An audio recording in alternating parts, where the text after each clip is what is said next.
the 29th of October. So we haven't been on in a while, but I mean, Yeah, there's I no haven't shortage of been stuff to doing talk about. I haven't been doing anything in a while, and I'm really sorry about that. It's because for the last like week and a half now, I've been working on like some people in my Discord and some people in our sort of Discord servers that we frequent have been sharing around this video made by some Marxist kid called Mouthy Infidel, responding to a video I made about the labor theory of value back in early 2018, and I've been writing a very heavy-handed reply to that, basically not leaving any corners uncovered and going into as much detail as I possibly can. So I've been writing quite a bit, and I've been putting a lot of effort into editing the video together. It's going to easily be over 40 minutes when it's done. Yeah, So, and likewise, we were actually just talking about this before the stream started, and that I am working on a video on the 2008 financial crisis. I think if you've been talking to me on our Discord channel, then you probably already know this. It's easily going to be an hour long. I'm still proofing and making edits to the script. And suffice to say, yeah, it's going to go into tremendous amounts of detail. I don't know how long it'll actually be, but yeah, that's going to be a very detailed examination of the root causes beginning from the 1913 creation of the Federal Reserve all the way to 2008 and what the response has been from the federal government, as well as whether or not all of these problems that caused the financial crisis to begin with are still in place. Gee, I wonder if they are, or has the government learned their lesson? I think you know better than that. learn their lesson. That implies that this was just them making ill-advised decisions instead of intentional moves designed to bolster revenue for the state at the expense of everybody else. But Of course. yeah, that's fine. That's just the sort of colloquial rhetoric surrounding the subject matter, and whatever. But yeah, so if you think October has been a very quiet month, and I mean, admittedly, it has been. November is going to be really active. Yeah, and On the second, in fact, Filthy and I have a debate that is going to fifth be actually. No, the fifth is something else, but on the second, remember we were going to go on Re-Education's channel, and we were going to have a debate against Radical Reviewer and Re-Education. Right. Yeah, I was thinking of something else. Yeah, what's coming up on the 5th is going to be a surprise, I think, even for most viewers of this channel. It's going to be the biggest thing we've ever done for sure so far. Easily. And Easily. yeah, there's also like a bunch of videos that have been made throughout October, which it's not going to take me much effort to respond to, which I'll hammer out responses to. Yeah, So, and speaking of that, before my 2008 video comes out, and I'll probably end up doing actually a few more videos before that one comes out, I do have another video replying to a fascist. That one's probably going to be 30 minutes, but the recording's already done. I just need to edit the video together. So yeah, okay, expect that soon. I gotta go. I'm not leaving. I'm just like when this stream started, I got a notification on my phone, and whenever that happens, my music player starts playing. So I don't know if you can hear that in the background, but that's what that is. So hold on for a minute. Okay. I'm not even muting myself. I'm just. Yep, there we go. I'm gonna pause that. I don't know how well the audience could hear that, but the song that it was playing was "State Funerals" by Anti-Flag. So yeah, if you want to look that up, that's the kind of music that I listen to when I'm out walking my dog. Anyway, Yeah. So, anyways, I think we should start getting to some of the stories because, well, it's very interesting. I think we can start with the UK advisors who are warning that blockchain may kill off the City of London and will kill the NHS For those who Uh, don't know, NHS is the national healthcare system. It's basically the system of universal healthcare. it's not a UK advisor, as in the UK government. It is a tax consultant firm located in the United Kingdom known as McKinsey. Hmm. And a senior advisor for that company named John Straw is the one who said this. Hmm. So you want to go ahead and open up what they've said? Yeah, I have it open right now, actually. Let's It's say, introduced, I mean, but yeah, yeah, go ahead. let's say that somebody actually does produce a working blockchain peer-to-peer system. It'll be a lending system that actually scales. We won't need banks anymore.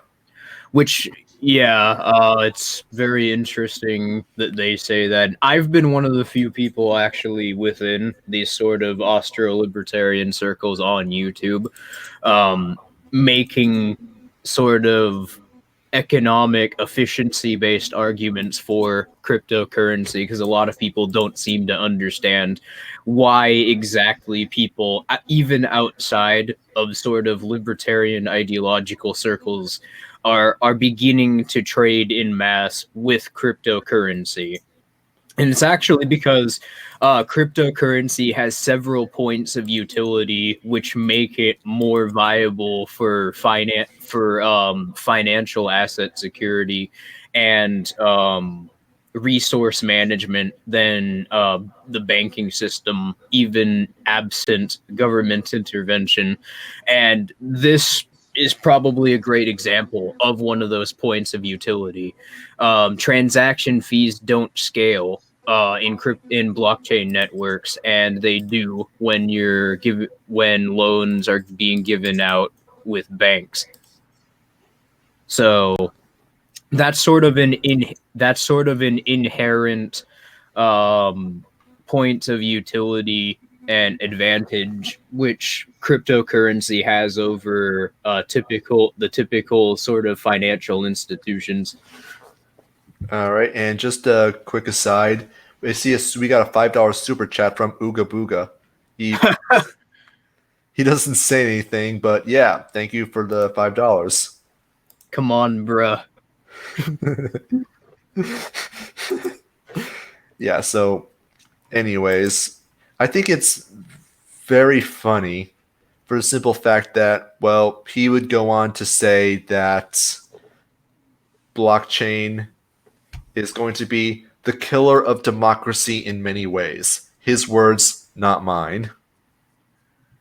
And that's sort of why we wanted to highlight this article. Like as you were pointing out, Filthy, this is just one advisor of many for a firm like this. This of course also isn't the only tax consultant firm in the UK.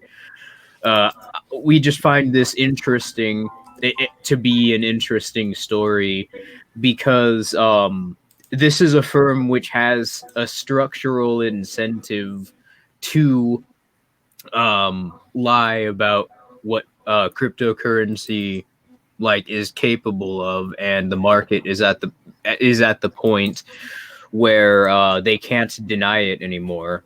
Over the last 8 to 9 years, that basically has been the narrative regarding the existence of cryptocurrency.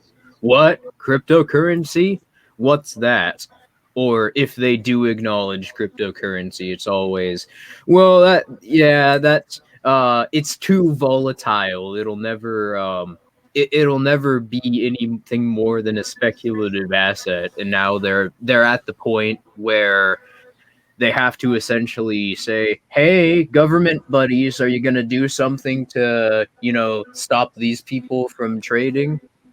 And of Of course course, they would, but they can't. Structurally, it's impossible for anything that's based in end-to-end encryption to be suppressed by any sort of state organization. John Straw is not one of us, unfortunately. He outright supports France and Germany's ban for. They didn't ban cryptocurrency, but they banned Facebook's Libra for some reason. which is not actually a cryptocurrency. A lot like there have been a lot of boomers and propagandists throwing that around, saying, "Oh, look at this! Facebook has a stake in the cryptocurrency market." And they're going around. They're creating their own cryptocurrency. Cryptocurrency is a banker's trick. Libra is not a cryptocurrency. It doesn't even have a blockchain network. It does. It's literally just digital fiat. It doesn't even have scarcity. I mean, Yeah, exactly. the thing that makes any cryptocurrency useful, one of its main advantages over things like the dollar or other fiat currencies, is that there can only ever be, I believe it's 23 million bitcoins in existence, to use bitcoins as an example. You Yeah, can't. cryptocurrency is an actual tangible example of sound money. By which I mean it is a money which itself is an asset. It has supply and demand curves, and it's not a debt note intended to represent something else. Lysander Spooner is asking you, how would you respond to the argument that cryptocurrency's high volatility can never be fixed because it lacks a consumptive anchor? A consumptive anchor. I think That's he's that's asking if it's not backed by any commodity. Yeah, well, the thing is, commodities are not supposed to be backed by another asset. That's actually sort of an inherent problem with reserve currencies in general, because you need to actually have more of the currency in circulation in order for it to be active as the demand for it increases. You're essentially going to inevitably end up at the point where it would be impossible. Your currency is going to have to default, essentially, because you're going to eventually get to a point where you have more currency in existence than you have of the asset which you're using to back it up. As for the high volatility with the cryptocurrency market in terms of its market price, there are several different factors which are the cause for that. Thank you for muting yourself. That was getting to be very annoying. But anyway, yeah, obviously, one of which is that there isn't, a sort of infrastructure around trading cryptocurrency as is. In other words, the sort of mainstream economy is still very much entangled with the political economy. The financial institutions which exist still have a great sway over the assets that people have, and because we don't have a society where full end-to-end encryption is the mainstream yet, these will always, like, cryptocurrency as is right now can exist as an alternative to sort of avoid avoid taxation and to avoid the state. But I would say essentially it's not entirely complete yet, to the point where a mainstream counter economy can form and subvert major financial institutions. Basically, you need something like FNet in order for cryptocurrencies to be effective as a tool of subversion. But yeah, that's not the only factor. That's just the main one. The other factors are it's difficult for me to name some others off the top of my head.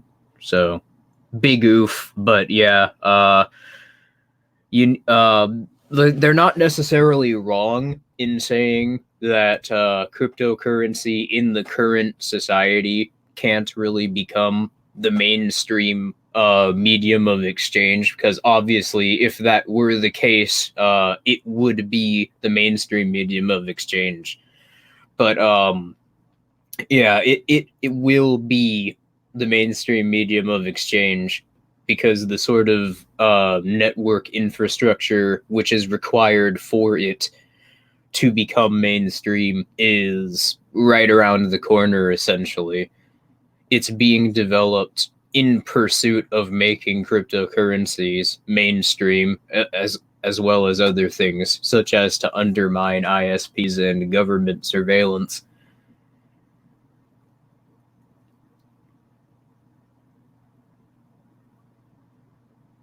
Filthy, you there?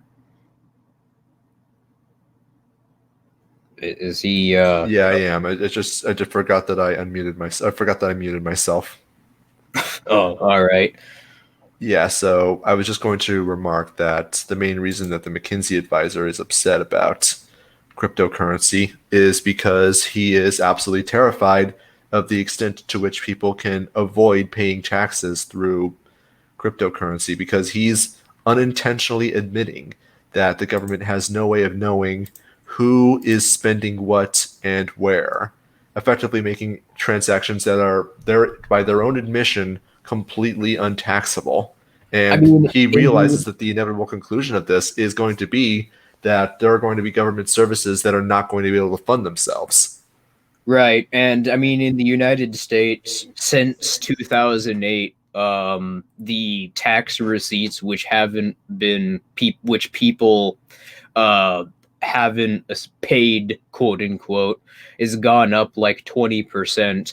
And then there are actual hollow state societies in the world where some sort of economic collapse has actually made cryptocurrency a mainstream viable medium of exchange. The two main examples that I could think of off the top of my head would be Venezuela and Greece, where in Greece it's like 89% of tax receipts registered by the federal government haven't, they've been avoided, and the government has no means of actually um, checking how people are trading and how much money they actually have. In Venezuela, it's to the point where, that's the thing. As hollow states, Greece is dependent entirely on loans from the European Central Bank at this point, and Venezuela is dependent on their oil reserves. And in either case, it's in the case of Greece, it's going to take another, worldwide depression for, that dog to get put to sleep, by which I mean the government. And for Venezuela, I mean, a worldwide financial collapse could also cause the Venezuelan, government to die as well, because if there's a worldwide financial collapse, that'll definitely hurt the oil industry.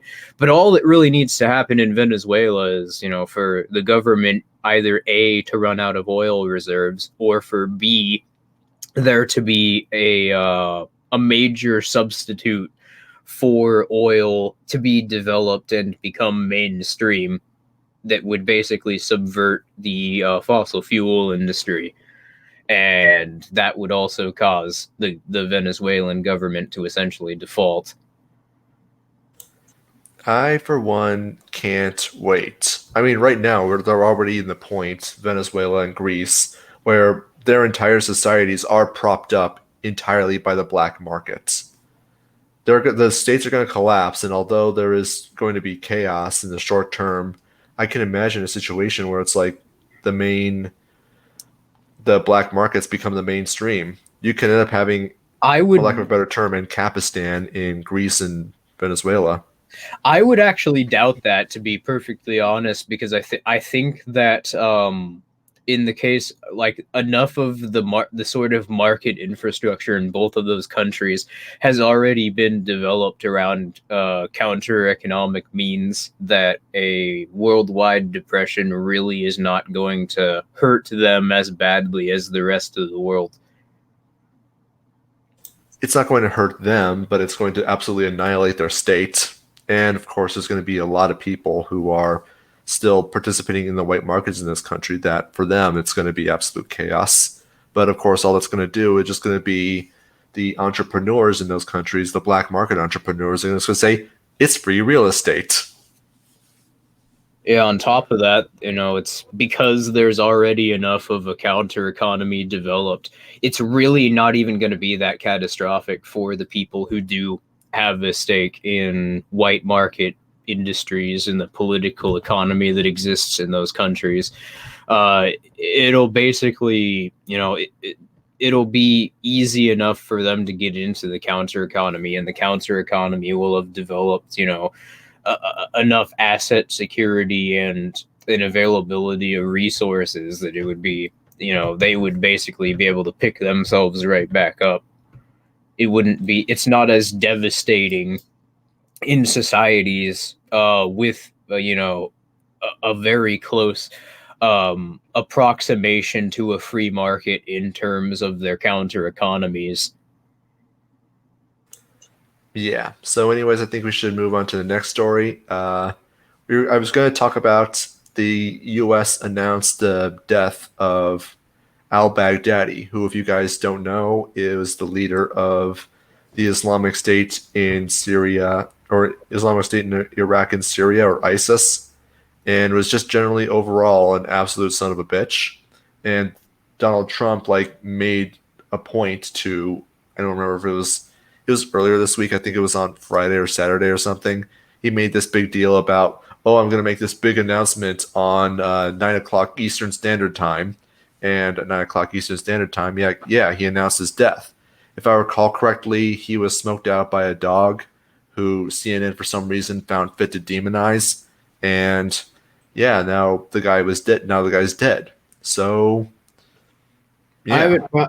I mean, I suppose that's worth bringing up because it's a mainstream story, but I personally haven't been paying that close of attention to it because I've been so busy writing this video, and also it doesn't really, it doesn't seem to be that significant of a story.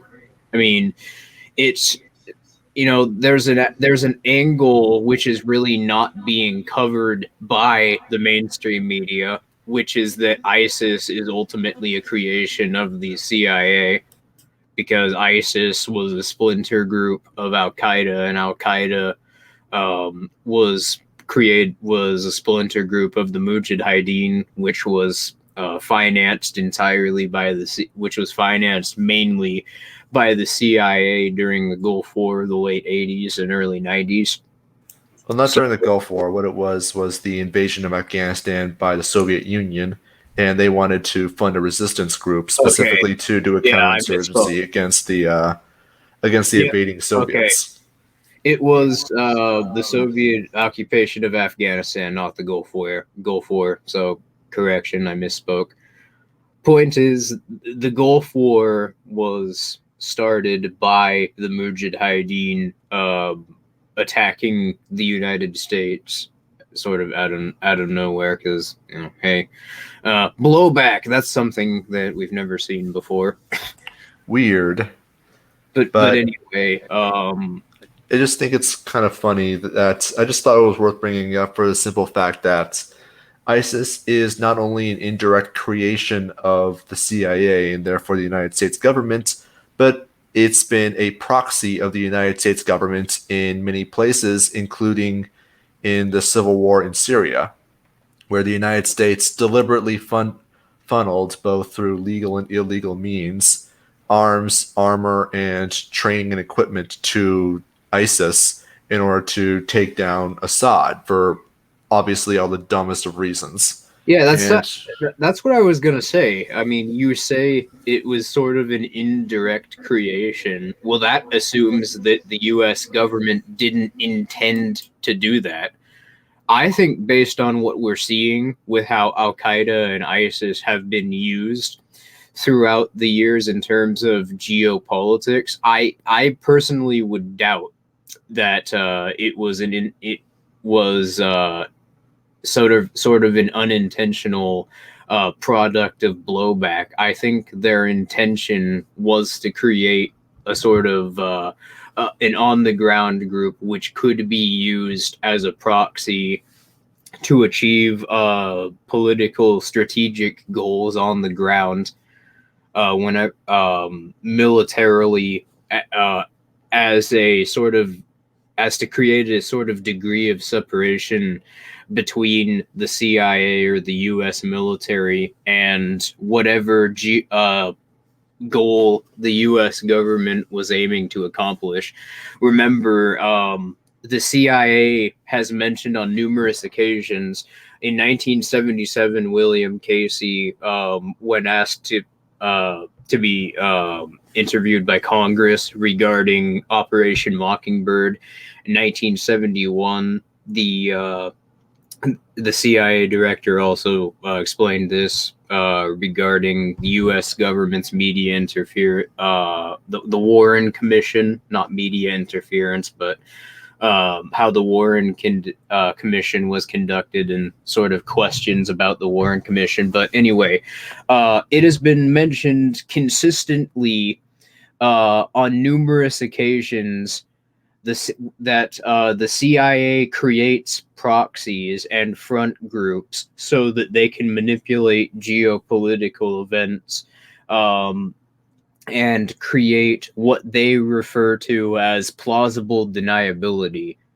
Most people have heard that term, but very few people know that it's actually the CIA who created that term to basically describe their priority in manipulating world politics.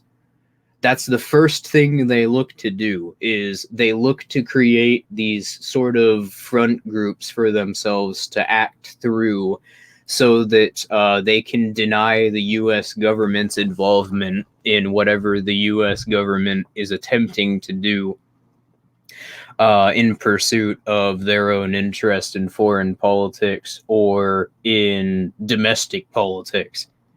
The CIA financed Google, for example, and created Google through a front group known as InQtel, which poses as a venture capital firm. Just to name one example of how the CIA regularly manipulates politics within the United States as well as abroad for the interest of the United States government. The reason I bring that up, though, is that the creation of ISIS and Al Qaeda perfectly lines up with the CIA's sort of modus operandi of manipulating world politics. So you say that is a indirect creation, and most other people say that was an indirect creation. Well, I'm gonna have to press X to doubt. With how this organization's been used by the U.S. government in calculated decisions aimed to overthrow other regimes and have been heavily financed and armed over multiple decades, I think it's 100% intentional, if you want my opinion, which I know most people do. Otherwise, they wouldn't be watching. Yeah, my main thing is that like I haven't seen direct evidence. I haven't seen evidence that they have directly created ISIS. Are they funding ISIS? Are they supporting ISIS? Are they keeping ISIS alive? Yeah, absolutely. I Yeah, just think it's they absolutely funneled hypocritical. they funneled weapons and money into ISIS, and they Yeah. tried to do so through covert means.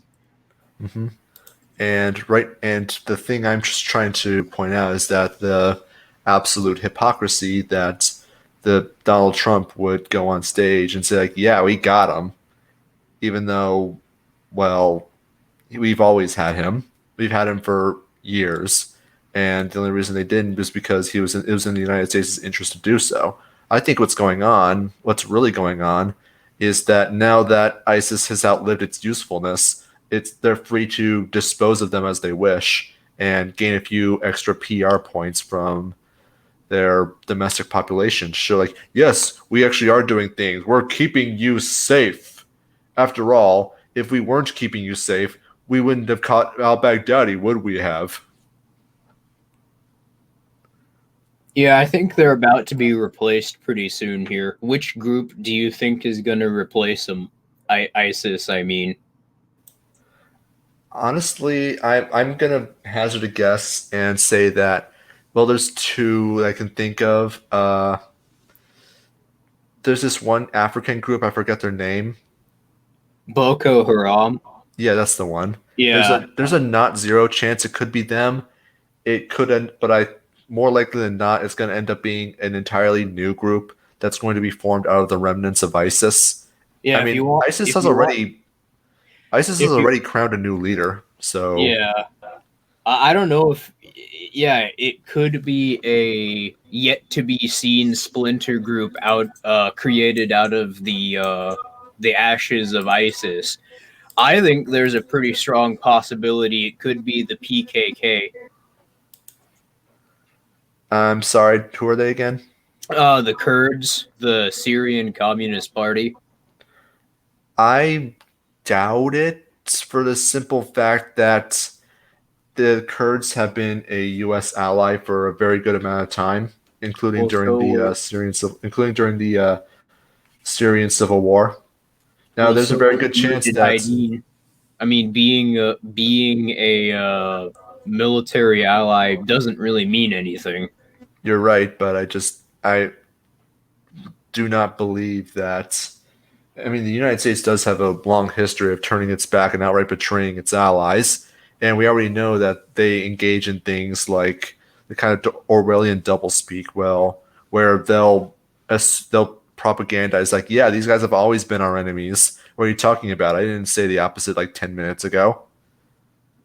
I don't actually know like what's going to happen, and ultimately, it's just like yeah, I have no idea. But now that I'm thinking about it, yeah, Boko Haram is primarily an African organization, so it's unlikely that they'll have much of an influence in Middle Eastern politics. I think it's more likely that they'll congregate around a new group. Yeah, I think I'd agree with you. The reason I say the PKK is also a likely candidate is mainly because the PKK actually has been, like a lot of people don't bring this up, but they have been engaging in sort of terrorist attacks themselves. Not nearly as much as ISIS, but enough that they get mentioned on the list of terrorist attacks happening around the globe. And yeah, on top of that, there could be tribalistic U.S. government sort of political affiliation based anxieties, which the U.S. government propping them up could stoke. Hmm. But anyway, yeah, I think personally I would agree with you that it's more than likely going to be a splinter group of ISIS. Though I think I'd keep my eyes on the Kurds if I were you. Probably, but either way, we'll probably learn about that in a little bit. In the meantime, let's move on to the next topic. There really wasn't much to say on that. All Let me right. see here. Where's the thing? Yeah, here we go. So I was looking through Zero Hedge as I usually do, and one of the things that they one of the things that they brought up, and this is like pulled from another news source, is the extent to which there was a massive purge of the media, that is the mainstream media, during the Great Depression that was actually surprised that I didn't know about this before because ultimately it has a lot of explanatory power towards why the mainstream media was as horrible as it was around World War II and going on to the present day. So what ended up happening is that in the 1920s, for the most part, although there were biases, for the most part, the news was fairly okay. They would just talk about the news, do some commentary here and there, but there wasn't the kind of co optation and massive bias that we see today, where basically all of the mainstream corporate media is just entirely government propaganda.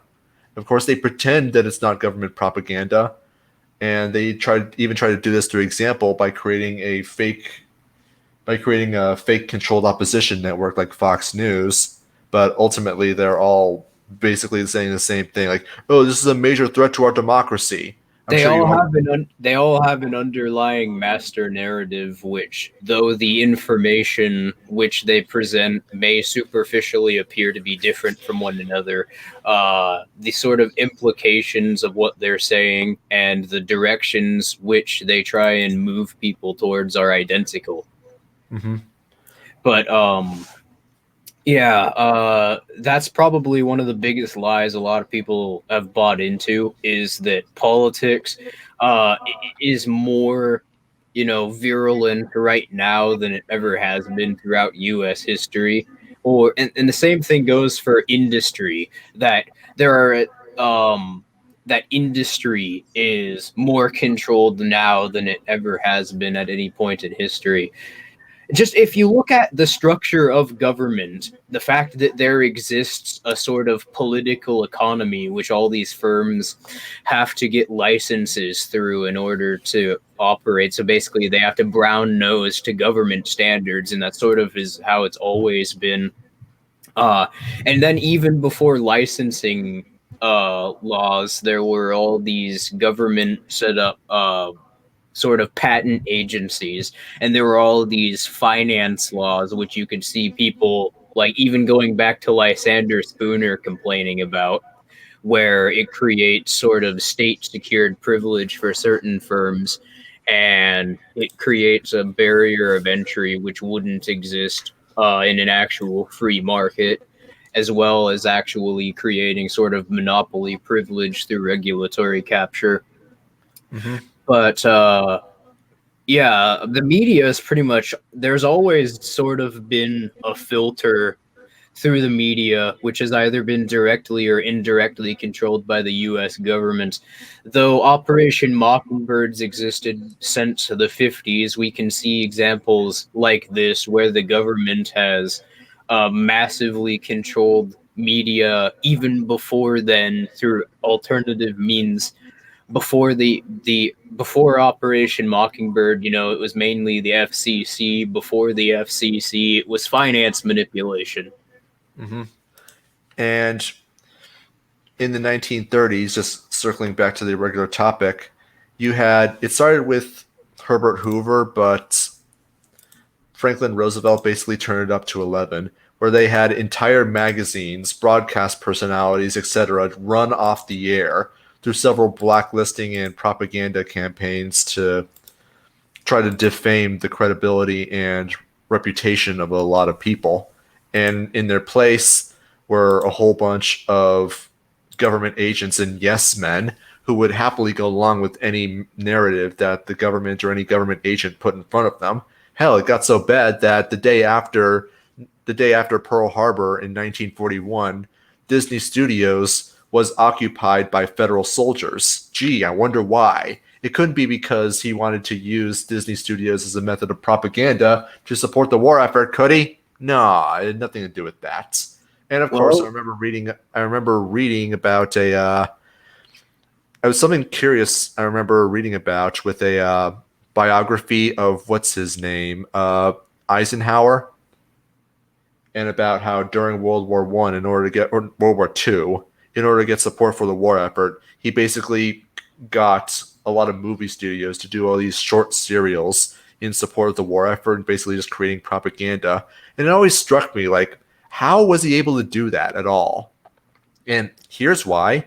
Because the Roosevelt administration just straight up kicked people out of their industry and put in yes men. And so as a result, you basically had this ever present threat, this Damocles sword hanging over all of the broadcasters' heads that if you don't toe the line, your ass is grass. And not just in the yeah, sense that you'll lose your job, but just in the sense that you'll lose your reputation. No one will and hire you. that has always been the way that any government operates. There has to be a hegemony on the narratives people are able to consume and internalize.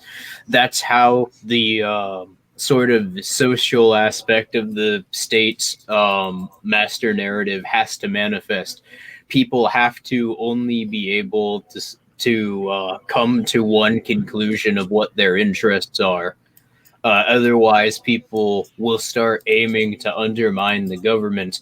If people are conceptually unable to do so, then yeah, the government maintains stability. And we've seen historical examples of governments being massively challenged by this.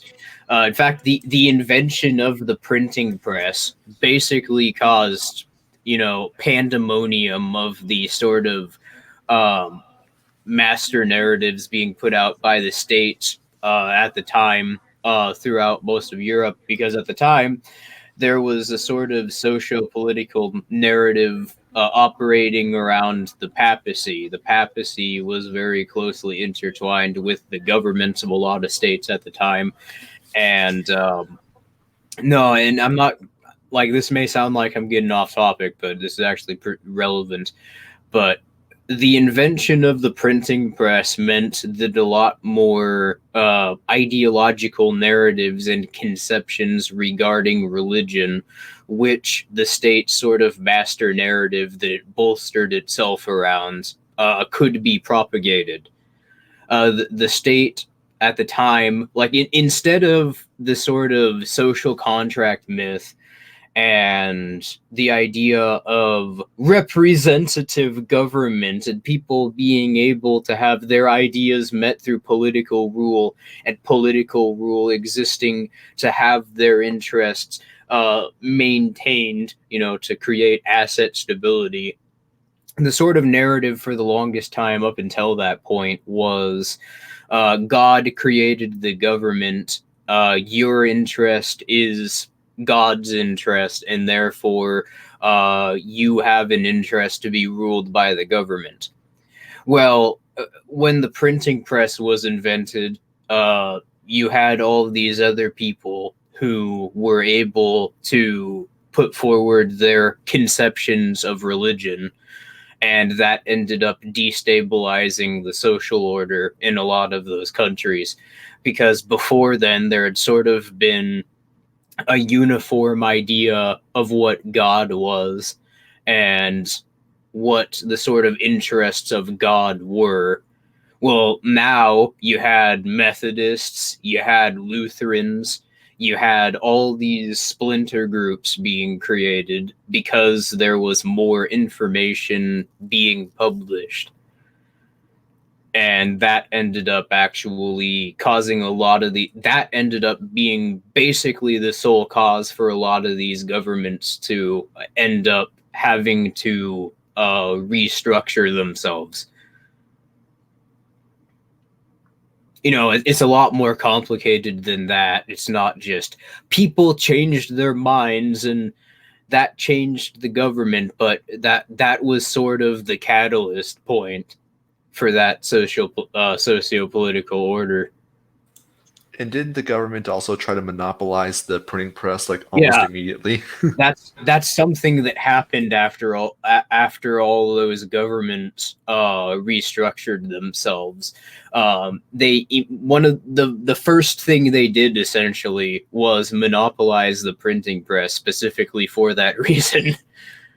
Like, I'm seriously, if you go back to sort of the 15th century reformations of a lot of these governments, once they started becoming independent from the papacy, it was very, like, that was a very common narrative that they would propagate, is that they would start, like, the guild system was something which was very heavily prioritized. And up until only like the 19th century, like this was something you could even see in a lot of early press in the United States.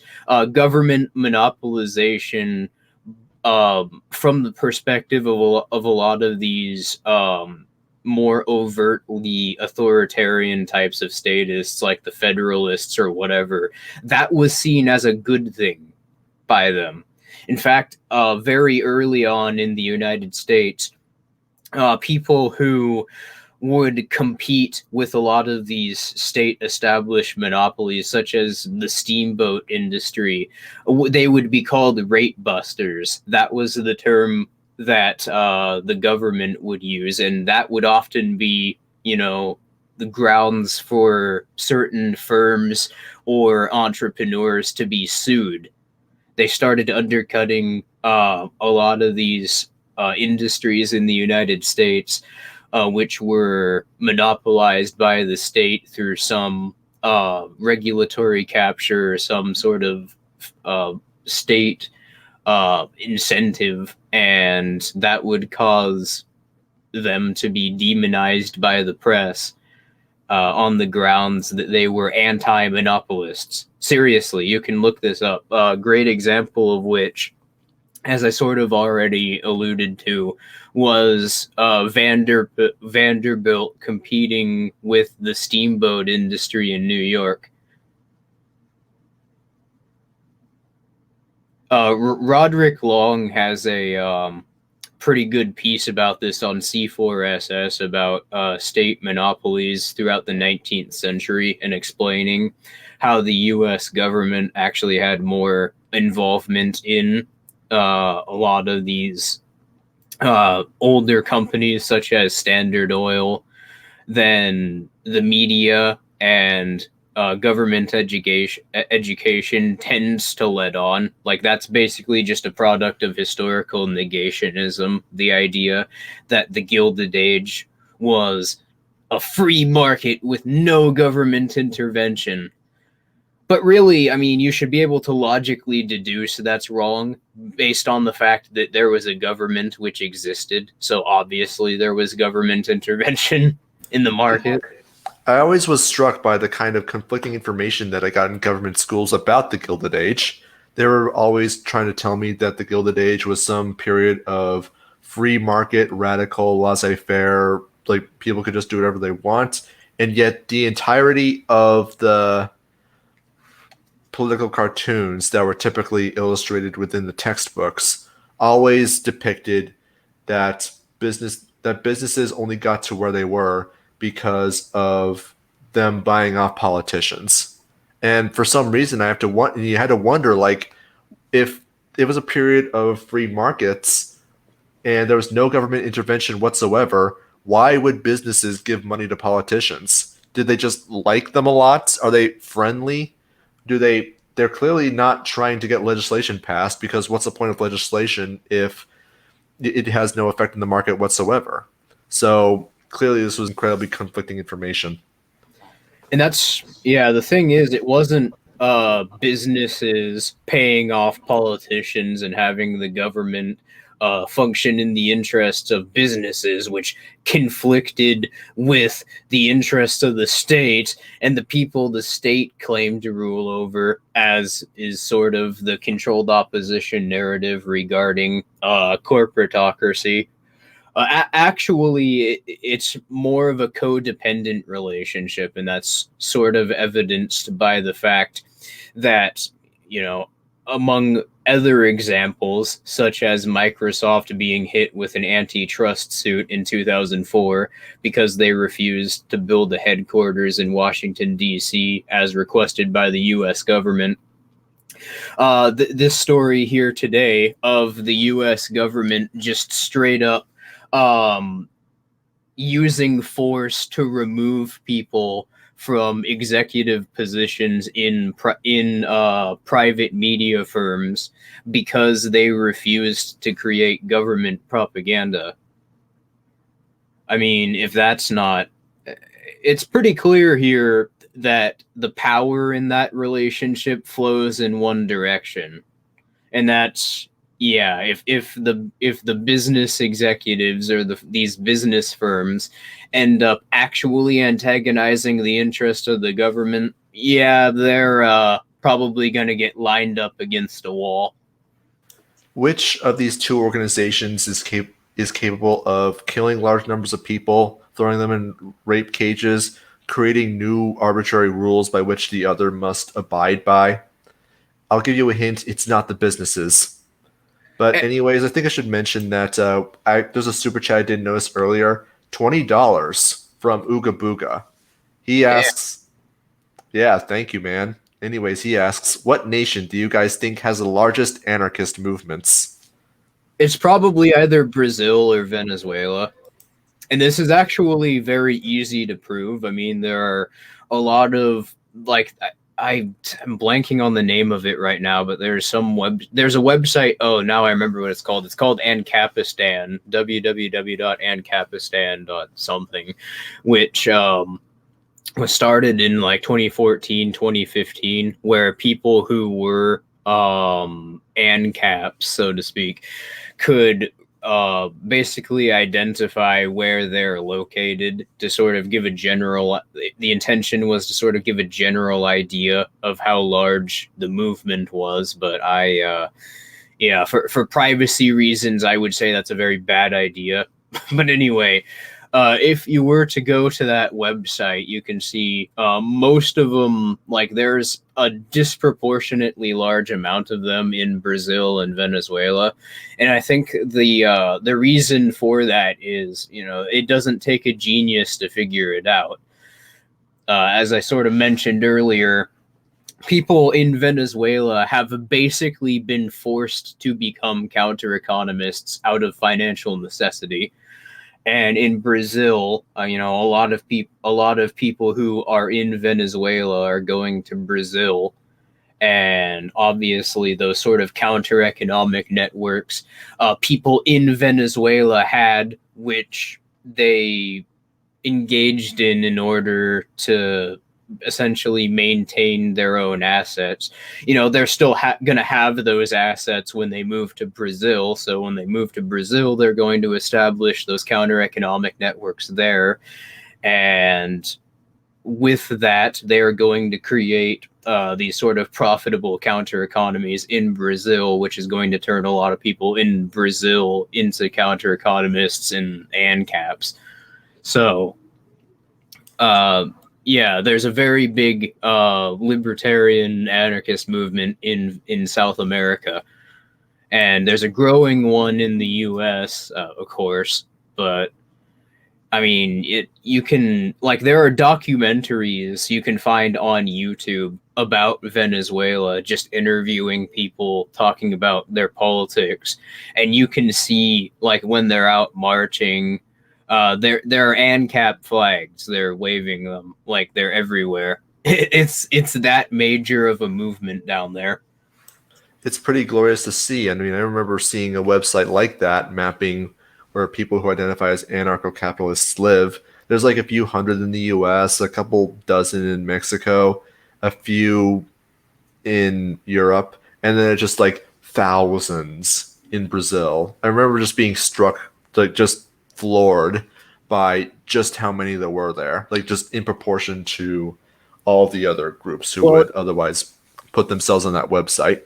yeah, it's an older website, and yeah, most people probably aren't going to put themselves on that website out of privacy concerns. But yeah, there's probably way more now than there were when that website was created.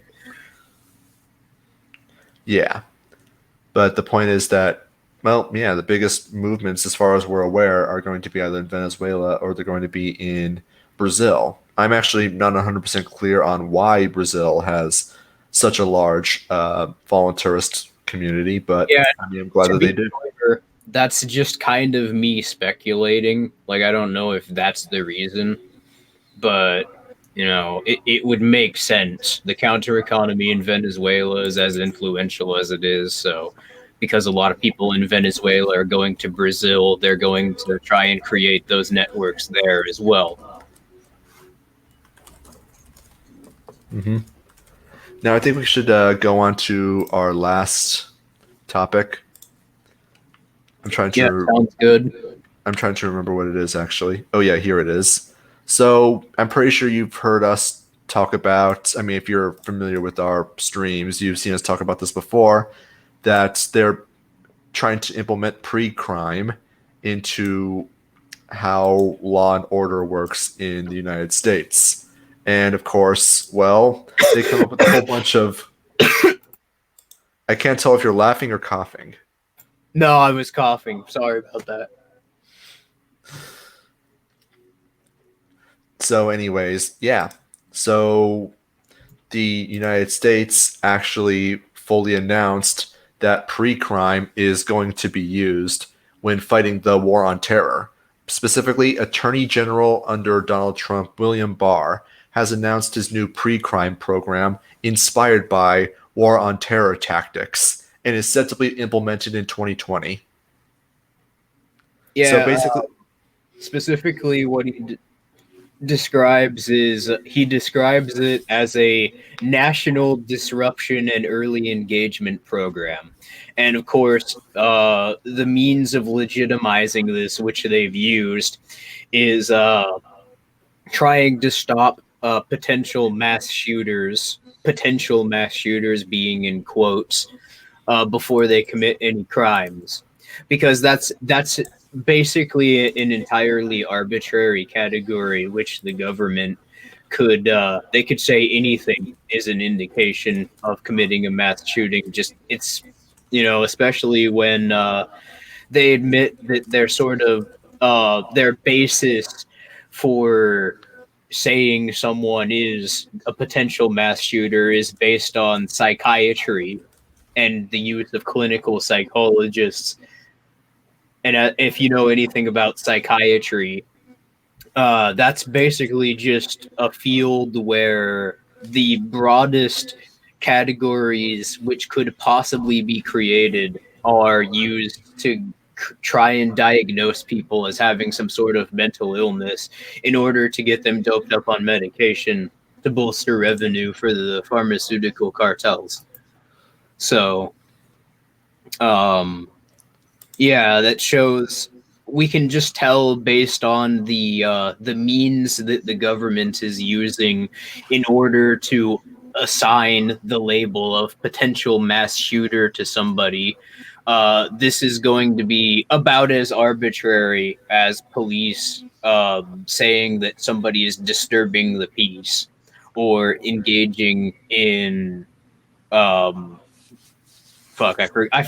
another one of those made up laws which exists, basically just to tack on a charge to somebody that the police are having a difficult time with, or if they're starved for revenue and haven't actually caught them doing a crime.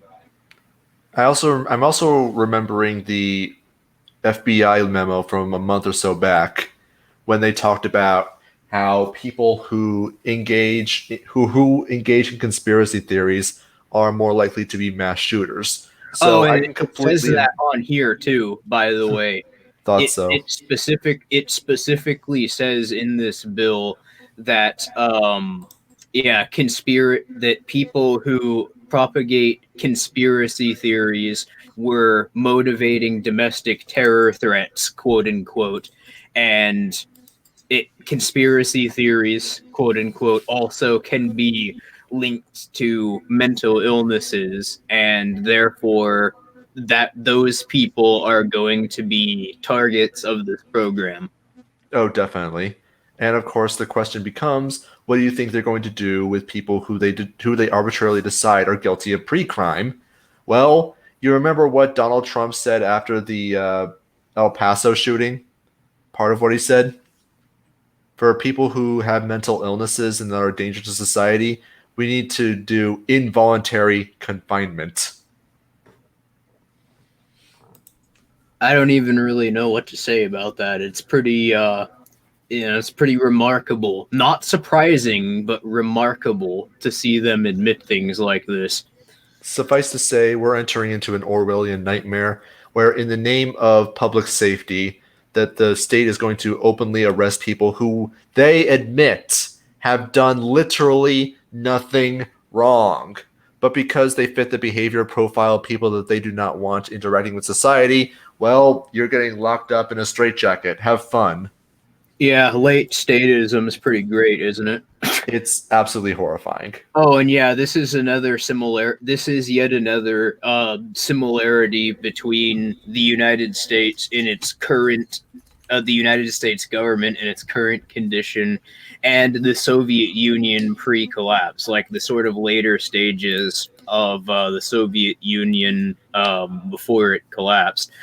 I know you've mentioned this before, but yeah, but in the Soviet Union, throughout the 70s and the 80s, it's remarkably well documented that political dissidents were targeted in mass and thrown into mental hospitals under the guise of being diagnosed with a made-up mental illness known as sluggish schizophrenia.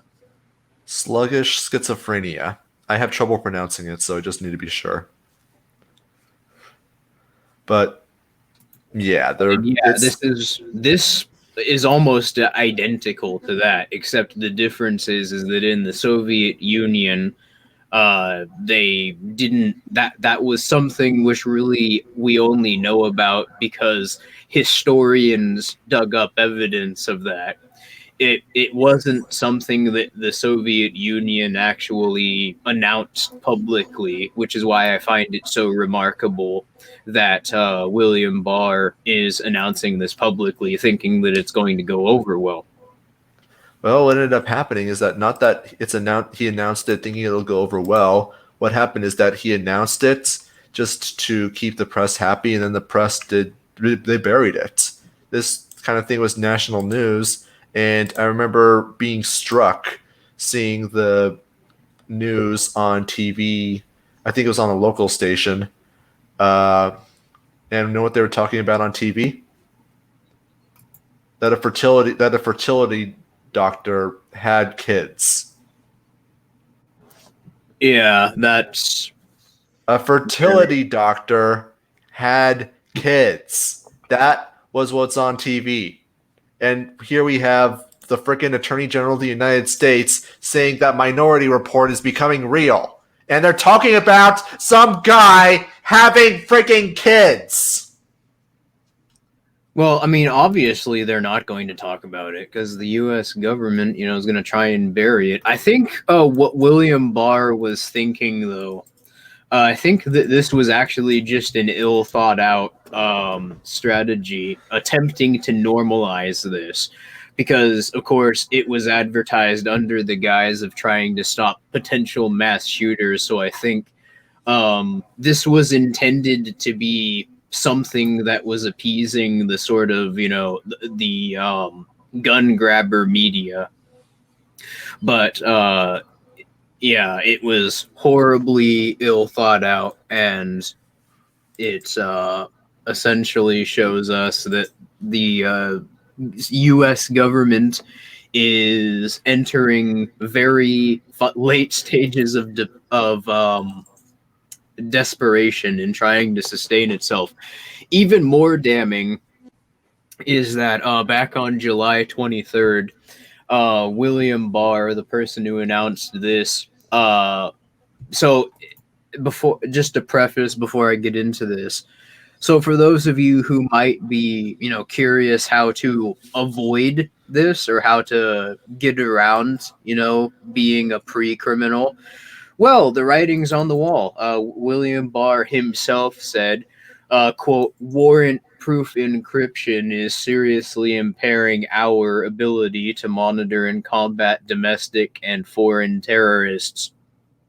So basically, something like FNet is a matter of we're at the point right now where such a network is a matter of necessity in order to communicate freely online. It's going to be the only way to communicate, because communicating in any other way is going to be grounds for being arrested. Not because you actually did anything. I mean, people need to let go of this notion that the only reason you would be arrested is because you did something wrong. They need to realize that whether or The not you've done government something wrong, determines what's wrong. the Yeah. government, whether or not you've done anything wrong is not up to you, and you have no control over that. I mean, there's ways you can mitigate it, but ultimately, it's just a question of whether or not you've annoyed a state agent today. Yeah, I mean that's not necessarily wrong. It's just the problem is that in a state society, who decides what's wrong is the government, and that's entirely arbitrary. It depends wholly on the government's own perceived interests. Hmm. But anyways, I think we should wrap up the stream now. It's kind of a big thing to just stop right here. Like it's I kind of a big thing to, abruptly end on. I know, So I but suppose so I suppose I'll say that Yeah, for anyone who is interested in getting involved in FNet or any other networks affiliated with it, uh, you can join our Discord, and yeah, because we're getting close to the end. I'd say within the next month, maybe month and a half, it'll be finished up. We're at sort of the long haul of the final stages of developing the sort of components together which make up the fundamental basis of our network. All So right. And I'm gonna put a link to the back alley Discord in the chat. sounds good. Okay. This one will expire after a day, so and we're just gonna have to hope that execution doesn't use it. But That's fine. anyways, If he does, we can just kick him out. fair enough. Okay, so anyways, everybody, thank you for stopping by. And next week, this time, well, things are gonna get very interesting. Probably, as Esso said, the biggest and most important thing that we've ever done. All Right. right. So, anyways, see ya. Bye. One.